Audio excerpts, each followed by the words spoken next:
पृथ्वीवर यायचं, पुण्य कमवायचं. पुण्य मिळालं, पाप करायचं आणि पुण्य संपवायचं.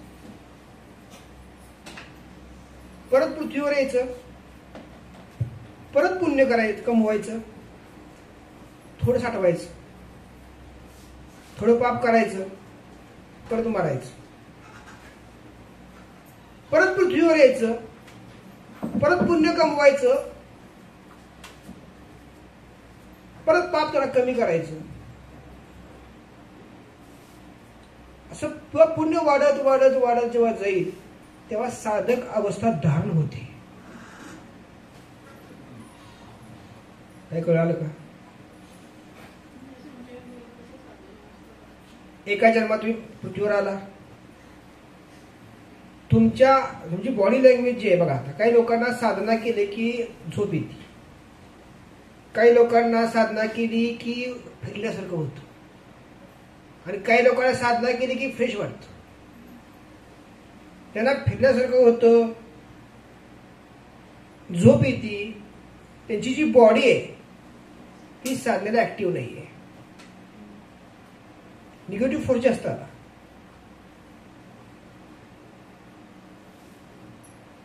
किंवा काही लोक विचार काय करतात, मी परमार्थामध्ये येतो, हे 4 कामं झाली की माझा बस, मी जास्त काय करणार नाही, एक नामस्मरण, एक फार फार करीन मी. तुम्ही फार म्हणला 2 तास देवाचं शक्यच नाही आपल्याला. का? मला संसारी सुख भोगायचंय, अशा काही लोकांची मानसिकता असते.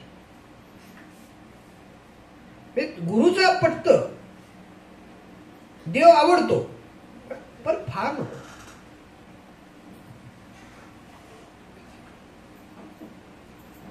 साधक अवस्था तुझी सुरू कधी होणार? जन्म तुमचा भूपासून सुरू झाला पाहिजे.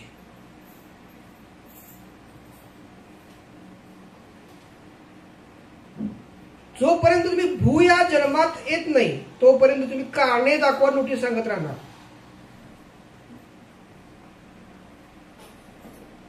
म्हणजे एकदा गुरु मागत याल, एक घर पाहिजे म्हणून याल, बायको पाहिजे म्हणून याल, नोकरी पाहिजे म्हणून याल, काही ती कामानिमित्त याल, काम झालं की लांब व्हाल. परत काही काम निर्माण झालं, परत तुम्ही गुरु मार्गात याल, परत काही काम कालांतराने परत लांब व्हाल. अशी जी काही भक्त आहेत या पद्धतीची, हे सगळे पाताळातले भक्त आहेत. काय सांगतोय?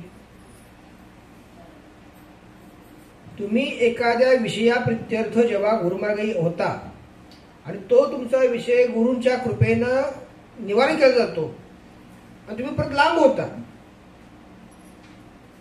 म्हणजे तुम्ही गुरुमार्गी ते विषयापुरता आला ना. असं जे माध्यम आहे हे माध्यम सप्तपातातल्या एका पाताळात आलेलं असतं.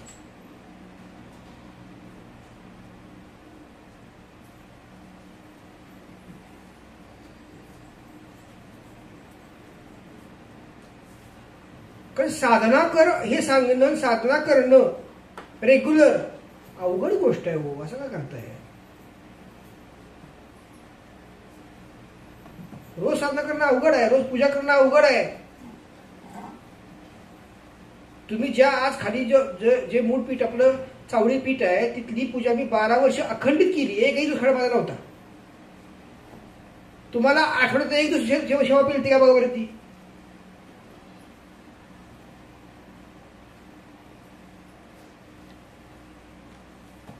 पहिली दीक्षा उपासना दीक्षा.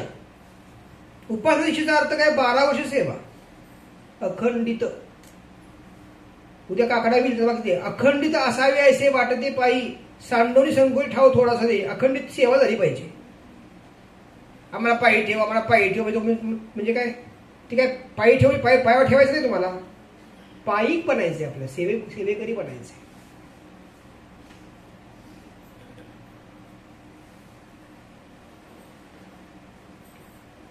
आणि सेवा केल्यानंतर देव 100% मेवा देतो, पण सेवा करत असताना काम झाले की आपण लांब होतो.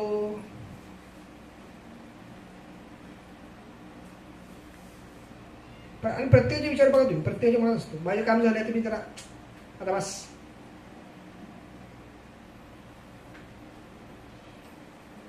मग ते पुण्य संपलं की पुन्हा कर्म सुरू, पाप सुरू. पुण्य खर्ची पडणार ना, पुन्हा राहणार कसं? पुन्हा खर्ची पडल्यानंतर काय होणार? परत परत पाप वाढलं. पाप वाढलं की विवंचना वाढल्या, दुःख वाढलं. परत गुरुंच्याकडे येतो, गुरु बाबा असं होते तर काय करू? पंतांनी सांगितलं नको नको पुनरावृत्ती अजिवे भजनी रमवृत्ती. दत्ता भोगवी स्वरूप सोहळा.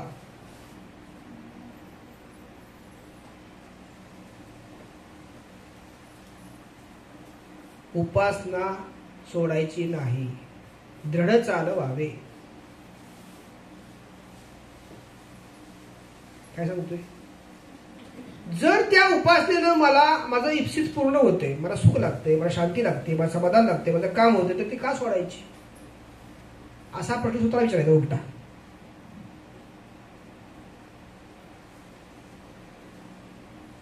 आणि जी बघा उपासना करताना जसे काही कारण घडतं, तसं उपासना सोडताना काही कारण घडतं.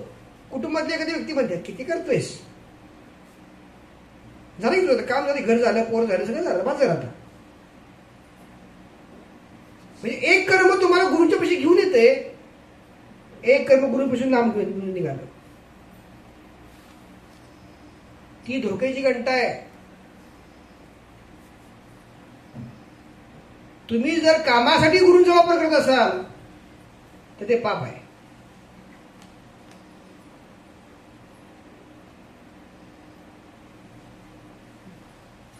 म्हणजे झालं असं, ते कोंबडं देते अंडी सोन्याचं म्हणून कोंबडं कापून खाल्लं.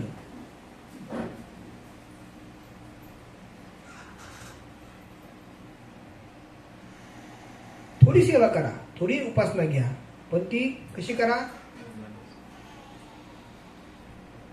कार्यरत ठेवा. मी तुम्हाला म्हणलंय का संन्यास घ्या? हा, नाही म्हणलं.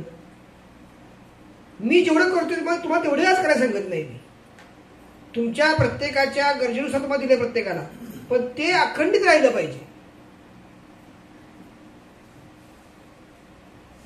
आता मी माझं पूर्ण वेळ, पूर्ण आयुष्य गुरुमार्गाला वाहिले, तुम्ही नाही होऊ शकत, मला माहिती आहे ना. पण तुम्ही जेवढं तुमचं आयुष्य तुम्हाला ती काही गोष्टी दिल्यात, तुम्ही ती अंगीकृत केल्यात, त्या अखंडित चालू राहिल्या पाहिजेत.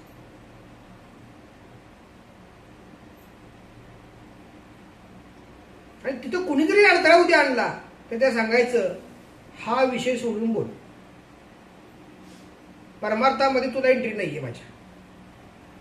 मग ते आधी पार्टनर असलं तरी सुद्धा पार्टनर काय सांगायचं, तुझं माझं बाकीच्या गोष्टी सगळं जमलंय ना, तू करू नकोस, तुला नसलं पडलं तर मी करणार. कारण तो पार्टनर तुमचा फक्त या जन्मापुरता आहे, पुढच्या जन्मात नाही. जरी वडाला प्रदक्षिणा घातलं तरी सुद्धा, कारण वर 7 जन्म राहण्याची गॅरंटी कुठे आहे? हो, तुम्ही वडाला प्रदक्षिणा घाला की मग वडाचं आयुष्य जर त्याच्या अगोदर संपवून टाकलं कुणी, हा?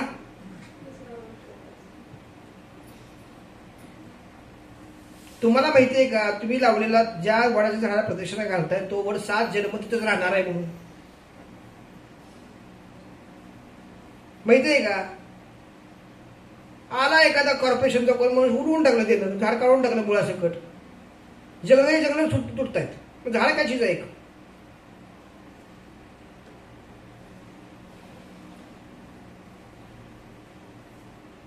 आणि मी जेवत नाही, हा प्रदक्षिणा 7 घातल्याशिवाय जेवत नाही. इतकी श्रद्धा माझ्या नवऱ्यावर आहे, पण कितीतरी गोष्टी चोरून करते नवऱ्याच्या माघारी. किती कुटुंबात स्त्रिया नवऱ्याला खाल्ल्या घातल्याशिवाय अन्न खात नाही, सांगा मला. हा, किचन कधी ताब्यात असतं, कधी तोंडात काय जाईल सांगता येत नाही, कधी इकडं कधी तिकडलं.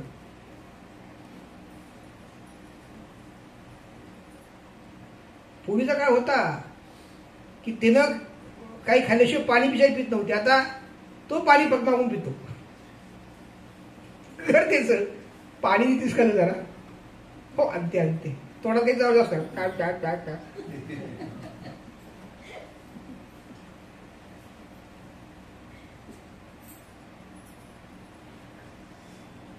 बघा आहे का नाही तुम्ही? दुपारची झोप स्त्रियांना, पंख्याचा वारं स्त्रियांना, किचन कट्ट्यावर सगळे अधिकार स्त्रियांना. हा सकाळी जे जातो संध्याकाळी माघारी येतो, त्याला टाय असतो ना.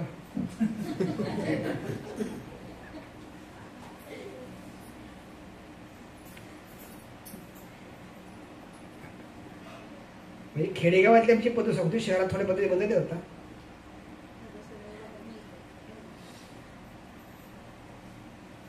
आणि इतकं असून सुद्धा आठवड्यातनं एकदा बाहेर गेलं पाहिजे. हा जन्मी सुद्धा अधिकार आहे.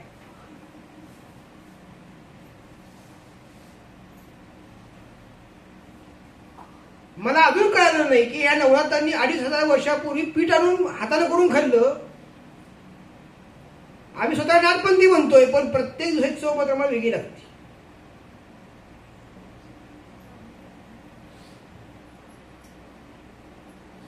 प्रत्येक दिवसाची आम्हाला चव जर वेगळी नसेल तर घरात आग पाकड होती. मीठच कमी आहे, तिखटच कमी आहे,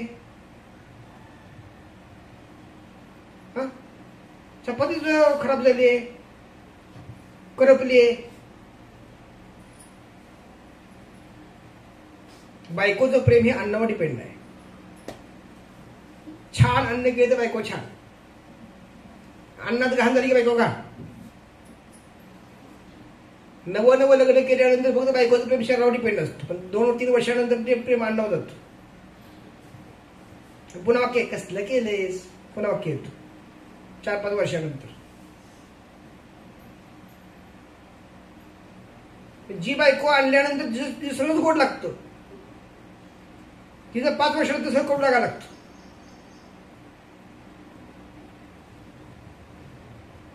होतं का नाही होत? का होतं सांगा बरं? सुख टोचायला लागतं.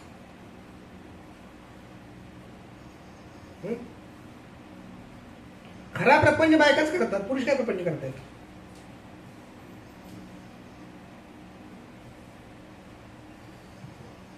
अजूनही म्हातारा मेल्यानंतर सुद्धा 10 वर्ष पोराला संभत असते, नाक मध्ये घालून सुनेच्या मध्ये. काय सांगतोय? हो बघा ना, एखाद्या कुटुंब असं असेल की बाबा गेलेत, आई आहे, लग्न झालंय, भाजी कुठली करू सासूबाई विचारायचं बरं का.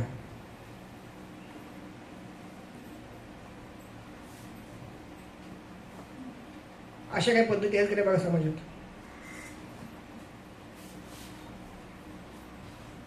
किंवा अजूनही सुनांचा स्वयंपाक सासूंना आवडत नाही, सासू स्वयंपाक सुनांना आवडत नाही.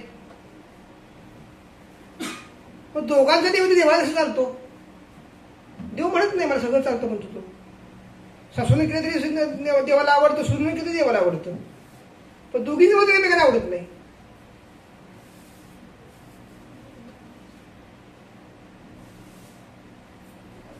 कल्पना काय आहे का?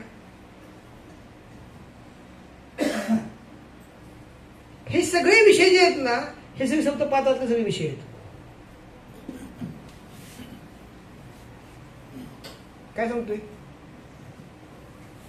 जिथं वाद निर्माण होतो, मनभेद होतो, मनभेद, याचा स्पष्ट अर्थ असा आहे, तुम्ही लग्न करताना काय बघून केलं? देह बघून केला, मन बघून केलं नाही. पूर्वीच्या काळात वाडवळी मन बघून लग्न लावायची.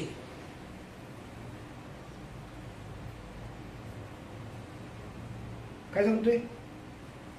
ही मुलगी माझ्या कुटुंबाला योग्य आहे म्हणून बुजुर्ग लोक सांगायचे आणि ती मुलगी घरी आणली जायची. कधी कधी ती मुलगा बघत पण नव्हती. आई वडिलांचा विश्वास इतका असायचा की आई वडील सांगते त्याशिवाय लग्न म्हणजे करणार. आता आधी म्हशी टाकू देत, मग फुलं देऊ देत, मग काट्या लागू देत, मग पटलं तर बघते. आणि ते करून सुद्धा तिकडे काही गॅरंटी नाही. आणि त्याच्या पुढे मार्ग वाक्य असतात का? मुलं नकोत, एखादं झालं तर पुष्कळ झालं. आमचं काही शरीर आहे का नाही बायकांचं? हा, कळतं कधी माहिती आहे का? 60 नंतर कळतं. ज्या वेळेस शरीराचा समतोलपणा निघून जातो, वार्धक्य येतं, कोणी जवळ नसतं, तेव्हा कळतं अरे खरंच की आपल्याला मुलं पाहिजे होती, कोणते आधार झाली असती. निसर्गनियम तेव्हा कळतो, पण वेळ निघून गेलेली असती.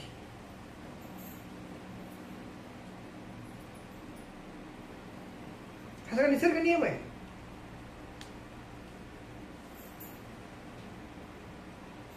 तर तुम्हीच मला सांगा, ही सप्तपाताळ पंच जे पॉइंट आपले आहेत, नाभी हृदय कण, तिथं जाऊन बसली सगळी. सप्तपाताळ सप्त पॉइंटला जाऊन बसलेत आणि त्यामध्ये प्लस षट्रिपू झालेत.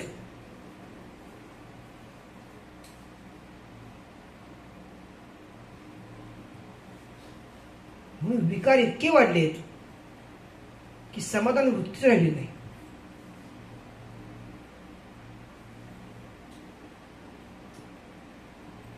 आहे तरी समाधान नाही, नाही तरी समाधान नाही.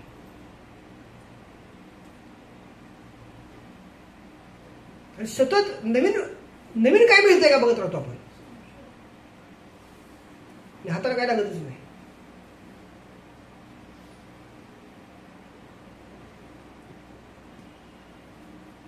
मी स्थिर आहे, मी शांत आहे, मी आनंदी, अशी माणसं किती आहेत?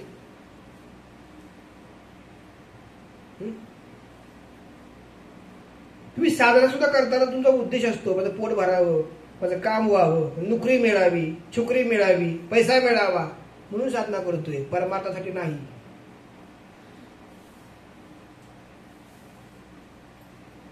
की तुमच्या मनाला विचारून बघा, तुमच्या साधना करण्याचा उद्देश काय आहे? ऐहिक आहे का परमार्थिक आहे?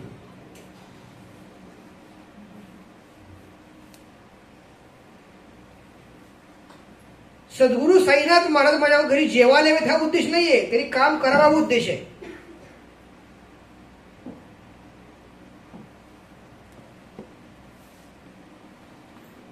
माझ्या जीवनात कुठे अडचणी येऊ नयेत, मी समाधानी राहावं, मी सुखी राहावं, माझी प्रगती व्हावी हा उद्देश आहे. गुरुकृपा लाभावी हा उद्देश नाहीये.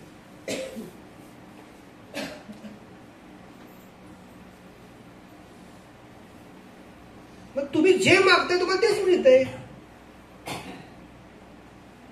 पण ते सुख नाही ना, ते क्षणिक सुख सगळं आलं.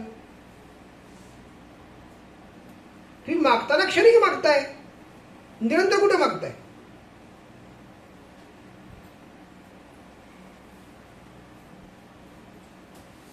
आता बघा, तुम्ही समजा एक 20 कोटीचं तुम्ही प्रपोजल मांडलं. किती मांडलं? 20 कोटीचं प्रपोजल मांडलं. तुम्ही एखादं घर घेत असाल, एखादी जागा घेत असाल, तुमचं आयुष्य 10 वर्ष असेल.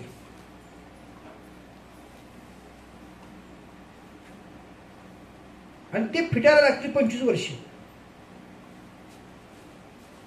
तर तुम्ही पुढच्या पिढीला गिफ्ट काय देणार? लोन देणार.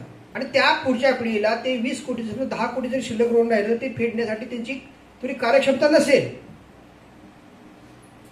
तुम्ही गुरुमार्गात आहे, साधना करताय, उपासना करताय आणि मनाने उद्योग ही केलेत लोन बिन काढण्याचे, तर गुरु काय करणार?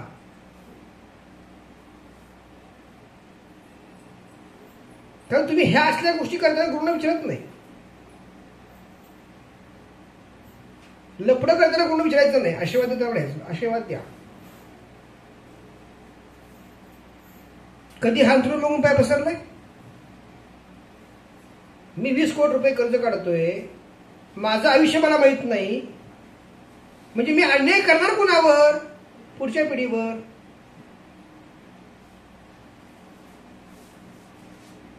असे बरेच प्रसंग कुटुंबात आहेत. याचं मूळ कारण अज्ञान आहे.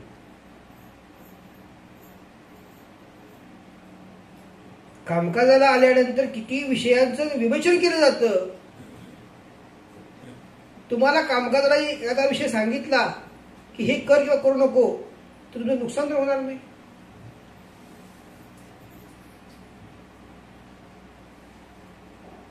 अहो, माणसाचं आयुष्य क्षणभंगूर आहे. कोणती पॉलिसी काढता,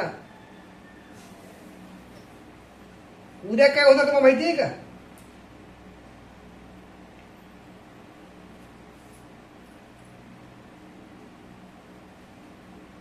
कर्ज सिद्धांत काय सांगतो माहिती? कर्ज सिद्धांत 10 रुपये जर आपली ऐपत असेल तर 1 रुपये कर्ज काढावा, हा सिद्धांत आहे. 10 रुपये कमाई असेल ना तर 1 रुपये कर्ज काढायचा, हा सिद्धांत आहे. तुम्ही काय करता? 10 रुपये कमाई 100 रुपये कर्ज काढताय आणि पुढच्या पिढीला भोगायला लावताय.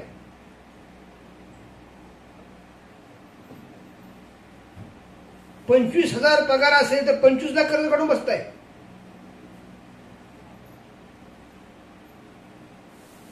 आणि मग दादा असं कसं झालं? 25 लाख बघा आमचं कर्ज होतं, फिटलंच नाही आमचं कर्ज. इतकं मी देवाचं करतोय, इतकं मी देवाचं असं करतोय, तसं करतोय. देव म्हणेल कर्ज काढ म्हणून. हा 2 रूम मध्ये राहता येत नव्हतं तुला? म्हणजे वाढल्या काय वासना, अमर्याद वासना कुठनं आल्या? सप्तपाताळ. हे एक लक्षात गणित घ्या, तुमचं मानवी जीवन हे गतजन्माच्या कर्मावर अवलंबून आहे. तुम्ही जे काही आज करताय हे गतजन्माच्या कर्मावर सगळं अवलंबून आहे. त्या कर्माला थांबवायचं काम गुरु करतायत. जर गुरुंना विचारलं तर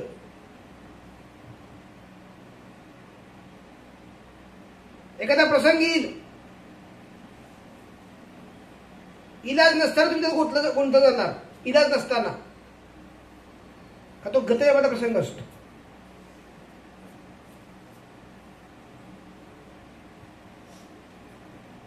त्यातनं फक्त गुरु बाहेर काढू शकतात. सत्कर्म असेल तर सत्कर्म पण जोडून द्यायला लागतं.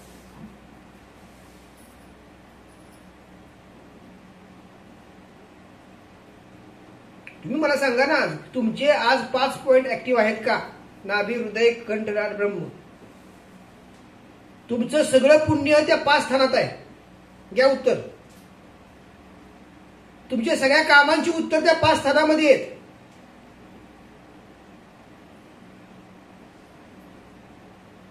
मग तुम्ही तुमचं पुण्य त्यातनं बाहेर काढू शकताय का? आज प्राप्त देहाचं ज्ञान नाही, म्हणजे जे निर्माण करतोय आपण ते इतरांना त्रास देण्याकरता जर करत असू तर परमेश्वर आपल्याला आशीर्वाद कसा देणार?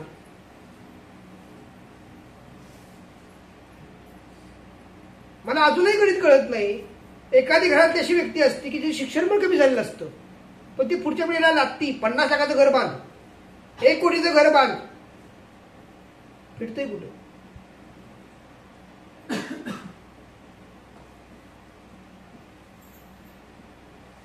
बघा तुम्ही, मी नेहमी सांगतो 5 लाखाच्या गाडीत ती बसता येतं, 50 लाखाच्या गाडीत ती बसता येतं. ज्याची ऐपत मोठे 1 कोटीची घे, पण ज्याची ऐपत नाही त्याला 5 लाखाची गाडी पुरेशी आहे. 10 लाखाच्या घरात राहता येतं, 1 कोटीच्या घरात राहता येतं. तुझी ऐपत कशी आहे? तुझं 90 लाख रुपये खर्च काढणार असशील आणि 10 लाख 1 कोटीच्या घरात राहणार असशील तर फिटणारच तुझं नाही. कसं फिटणार?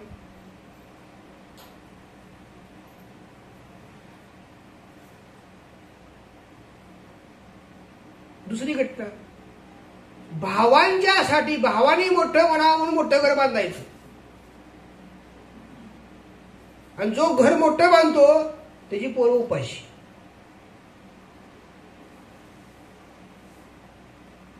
काय करू? वडिलांना शब्द दिलाय, आईला शब्द दिलाय, भावांना सबळील.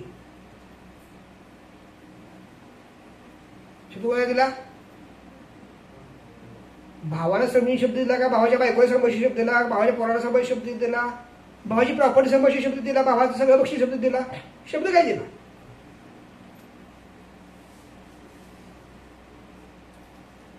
तुला मुलं बाळ तुझी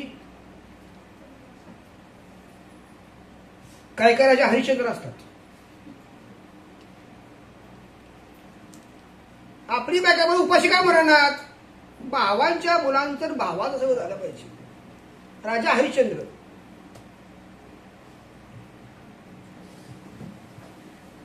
हे सुद्धा कुठं आलं? सप्तपाताळ. स्वर्ग नाहीत व हे पाताळ सगळे आहेत. पाताळात न जन्म.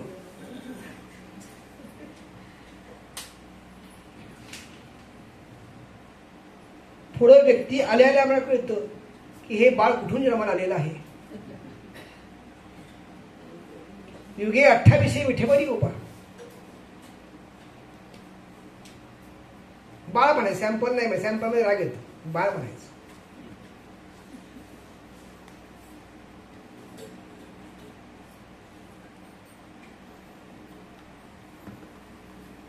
काय म्हणतोय?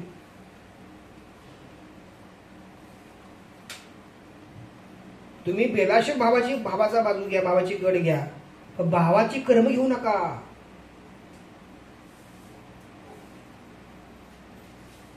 आजच्या काळात एकत्र घर बांधणं म्हणजे मृत्यूची घंटा आहे. दुःख सगळं येतं. दुनियेला दाखवायला बरं आहे आम्ही एकत्र राहतो. आतलं सगळं पोकळ, बराघड पोकळ वास.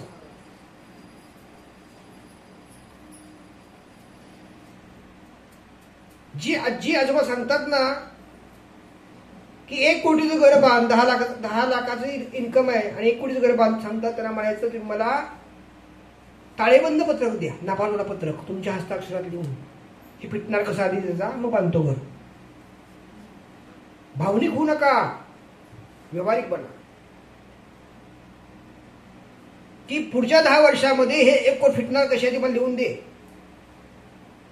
मग मी घर बांधतो.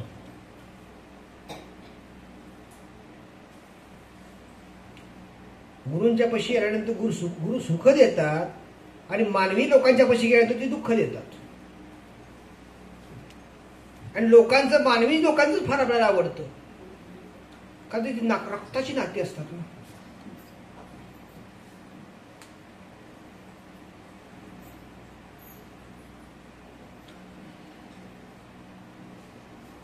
सप्तपातातला एकही जीव जरी एखाद्या कुटुंबात आला तरी त्या कुटुंबाचं नुकसानच करणार, फायदा नाही करणार. गोळ भरून काटा काढणार. कसा काटा काढणार? सोन्या रागू, मग ते नातं काही असू, नात्याच काही नाही. मला एक गणित सांगा.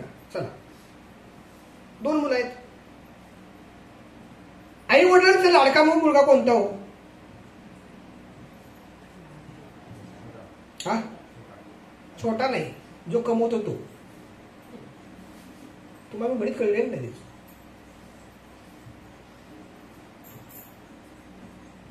ज्याच्याकडे डबून आहे तो आई वडिलांचा लाडका मुलगा. आणि त्याला काय सांगायचं माहिती का, तुझ्याशिवाय काही चालणार नाही. मग जो लाडका नाही असं दाखवलं जातं ना, त्याच्याकरता सगळं तू कर. काय सांगतोय? जो लाडका नाहीये, दाखवताना दाखवायचं वेगळं, खाताना खायचं वेगळं. त्याला माहित असतं तो मुलगा कर्तृत्व ही नाही, कर्तृत्व करू शकणार नाही. मग जो कर्तृत्व करतोय तो लाडका बनवायचा, दुसऱ्याच्या मागं दोडका आहे त्याच्या मागं लागायचं. जेव्हा दोघं जण एकत्र असतात, गुजू गोष्टी करतात, तेव्हा वाक्य येतात, बरं झालं बाबा पोरानं ऐकलं आपलं, त्याचं चांगलं झालं. आता आणि कसं काही नाही करतायच कष्ट. बंद दाराची चर्चा असते. त्या तिच्या दृष्टीनं काय असतं, दोघांचे कल्याण झालं पाहिजे ना. मग जो लाडका त्याला काय बनवायचा तो सगळं करत असतो. म्हणजे माये सुद्धा स्वार्थ आल्याकडे सांगा मला.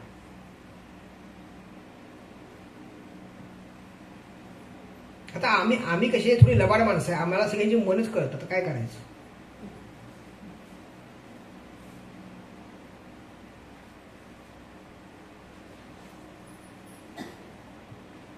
म्हणून मी नेहमी सांगतो काय की तुम्ही हांतरून बघून काय बसणार ना. जेव्हा एखादी व्यक्ती सांगते कर्ज काढा, एखादी व्यक्ती सांगते काय सपोर्ट करा, त्याला विचारायच तो मी कर्ज काढतो, मला नफा तोटा पत्रक सांग, हे फिटणार कसं.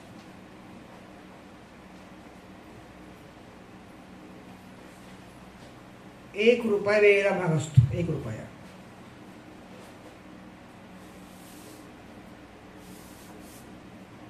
आणि दुसरी घटना सांगतो, जी व्यक्ती हे कर्ज बिर्ज काय सांगतात ना तुम्हाला, ती दार कधीच केलेली नसतं आयुष्यात.